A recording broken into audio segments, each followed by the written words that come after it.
Welcome back to the Free Video Books channel. Today we're reading the chapter The Palace of Green Porcelain, of the Time Machine by H.G. Wells. Before we get started, why not like and subscribe? Now, sit tight and let's get into it. I found the Palace of Green Porcelain, when we approached it about noon, deserted and falling into ruin. Only ragged vestiges of glass remained in its windows, and great sheets of the green facing had fallen away from the corroded metallic framework. It lay very high upon a turfy down, and looking northeastward before I entered it, I was surprised to see a large estuary, or even creek, where I judged Wandsworth and Battersea must once have been. I thought then, though I never followed up the thought of what might have happened, or might be happening, to the living things in the sea. The material of the palace proved on examination to be indeed porcelain, and along the face of it I saw an inscription in some unknown character. I thought, rather foolishly, that Weena might help me to interpret this, but I only learnt that the bare idea of writing had never entered her head. She always seemed to me, I fancy, more human than she was, perhaps because her affection was so human. Within the big valves of the door, which were open and broken, we found, instead of the customary hall, a long gallery lit by many side windows. At the first glance I was reminded of a museum. The tiled floor was thick with dust, and a remarkable array of miscellaneous objects was shrouded in the same grey covering. Then I perceived, standing strange and gaunt in the center of the hall, what was clearly the lower part of a huge skeleton. I recognized by the oblique feet that it was some extinct creature after the fashion of the megatherium. The skull and the upper bones lay beside it in the thick dust, and in one place, where rainwater had dropped through a leak in the roof, the thing itself had been worn away. Further in the gallery was the huge skeleton barrel of a brontosaurus. My museum hypothesis was confirmed. Going towards the side I found what appeared to be sloping shelves, and clearing away the thick dust, I found the old familiar glass cases of our own time. But they must have been airtight to judge from the fair preservation of some of their contents. Clearly we stood among the ruins of some latter-day South Kensington. Here, apparently, was the paleontological section, and a very splendid array of fossils it must have been, though the inevitable process of decay that had been staved off for a time, and had, through the extinction of bacteria and fungi, lost 99/100ths of its force, was nevertheless, with extreme sureness if with extreme slowness, at work again upon all its treasures. Here and there I found traces of the little people in the shape of rare fossils broken to pieces or threaded in strings upon reeds. And the cases had in some instances been bodily removed by the Morlocks, as I judged. The place was very silent. The thick dust deadened our footsteps.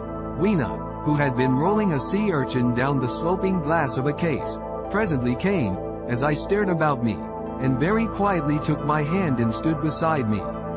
And at first I was so much surprised by this ancient monument of an intellectual age that I gave no thought to the possibilities it presented. Even my preoccupation about the time machine receded a little from my mind. To judge from the size of the place, this palace of green porcelain had a great deal more in it than a gallery of paleontology. Possibly historical galleries. It might be, even a library. To me, at least in my present circumstances, these would be vastly more interesting than this spectacle of old-time geology in decay. Exploring, I found another short gallery running transversely to the first. This appeared to be devoted to minerals, and the sight of a block of sulfur set my mind running on gunpowder. But I could find no saltpeter, indeed, no nitrates of any kind. Doubtless they had deliquesced ages ago, yet the sulfur hung in my mind, and set up a train of thinking. As for the rest of the contents of that gallery, though on the whole they were the best preserved of all I saw, I had little interest. I am no specialist in mineralogy, and I went on down a very ruinous aisle running parallel to the first hall I had entered. Apparently this section had been devoted to natural history, but everything had long since passed out of recognition.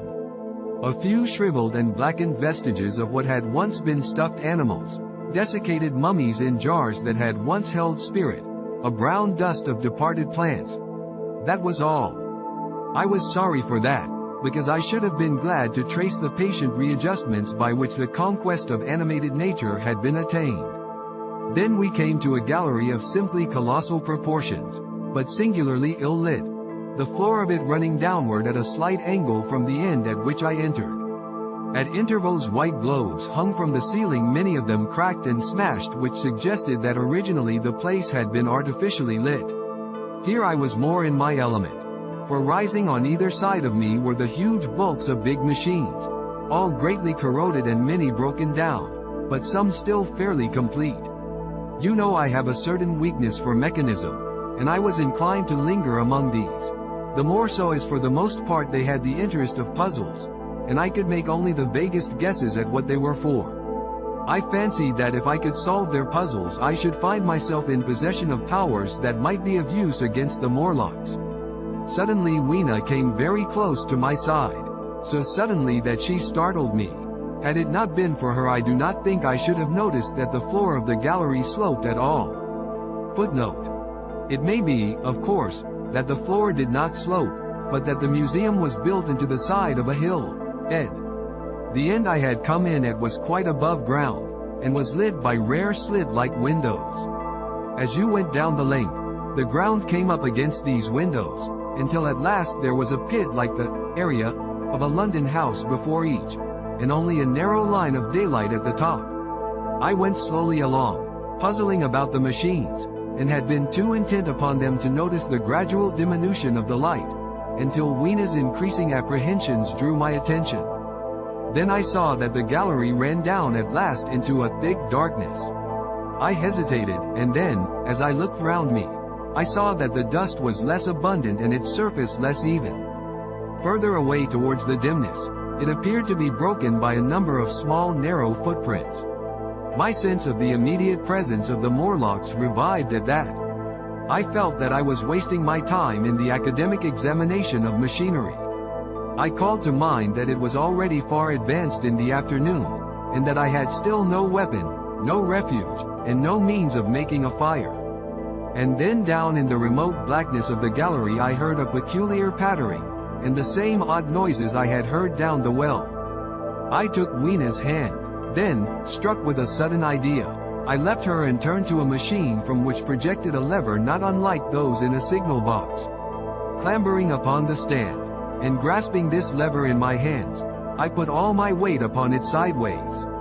Suddenly Weena, deserted in the central aisle, began to whimper. I had judged the strength of the lever pretty correctly, for it snapped after a minute's strain, and I rejoined her with a mace in my hand more than sufficient, I judged, for any Morlock skull I might encounter. And I longed very much to kill a Morlock or so. Very inhuman, you may think, to want to go killing one's own descendants. But it was impossible, somehow, to feel any humanity in the things. Only my disinclination to leave Weena, and a persuasion that if I began to slake my thirst for murder my time machine might suffer, restrained me from going straight down the gallery and killing the brutes I heard. Well, mace in one hand and Weena in the other, I went out of that gallery and into another and still larger one, which at the first glance reminded me of a military chapel hung with tattered flags. The brown and charred rags that hung from the sides of it, I presently recognized as the decaying vestiges of books. They had long since dropped to pieces, and every semblance of print had left them. But here and there were warped boards and cracked metallic clasps that told the tale well enough.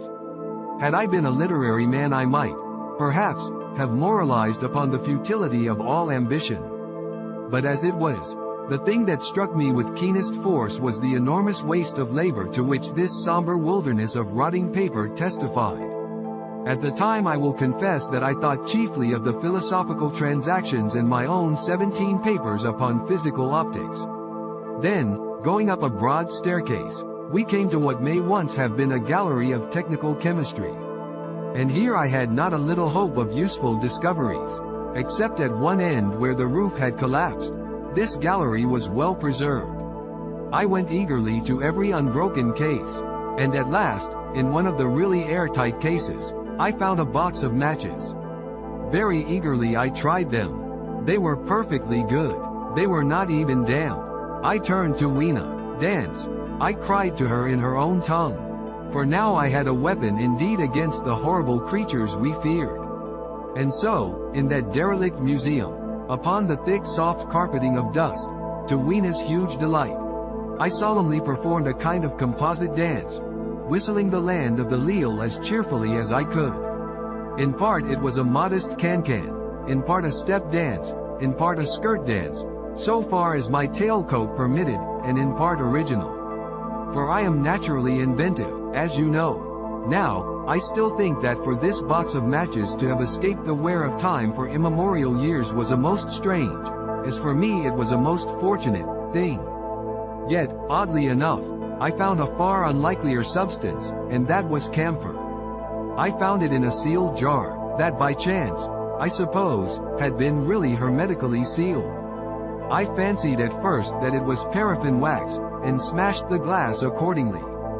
But the odor of camphor was unmistakable. In the universal decay this volatile substance had chanced to survive, perhaps through many thousands of centuries. It reminded me of a sepia painting I had once seen done from the ink of a fossil belemnite that must have perished and become fossilized millions of years ago. I was about to throw it away, but I remembered that it was inflammable and burnt with a good bright flame was, in fact, an excellent candle, and I put it in my pocket. I found no explosives, however, nor any means of breaking down the bronze doors. As yet my iron crowbar was the most helpful thing I had chanced upon. Nevertheless I left that gallery greatly elated. I cannot tell you all the story of that long afternoon. It would require a great effort of memory to recall my explorations in at all the proper order. I remember a long gallery of rusting stands of arms, and how I hesitated between my crowbar and a hatchet or a sword. I could not carry both, however, and my bar of iron promised best against the bronze gates. There were numbers of guns, pistols, and rifles. The most were masses of rust, but many were of some new metal, and still fairly sound. But any cartridges or powder there may once have been had rotted into dust. One corner I saw was charred and shattered. Perhaps, I thought, by an explosion among the specimens. In another place was a vast array of idols, Polynesian, Mexican, Grecian, Phoenician, every country on earth, I should think. And here, yielding to an irresistible impulse, I wrote my name upon the nose of a steatite monster from South America that particularly took my fancy. As the evening drew on, my interest waned. I went through gallery after gallery, dusty, silent, often ruinous, the exhibits sometimes mere heaps of rust and lignite, sometimes fresher.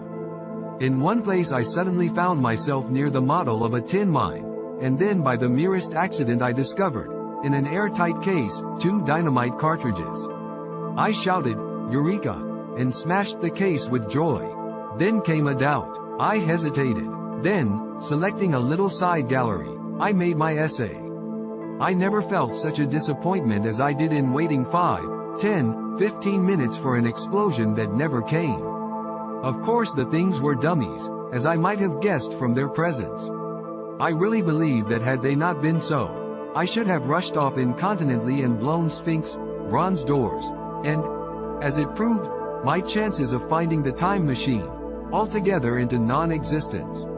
It was after that, I think, that we came to a little open court within the palace. It was turfed, and had 3 fruit trees. So we rested and refreshed ourselves. Towards sunset I began to consider our position. Night was creeping upon us, and my inaccessible hiding place had still to be found. But that troubled me very little now. I had in my possession a thing that was, perhaps, the best of all defenses against the Morlocks. I had matches. I had the camphor in my pocket, too, if a blaze were needed. It seemed to me that the best thing we could do would be to pass the night in the open, protected by a fire. In the morning there was the getting of the time machine. Towards that, as yet, I had only my iron mace. But now, with my growing knowledge, I felt very differently towards those bronze doors. Up to this, I had refrained from forcing them, largely because of the mystery on the other side.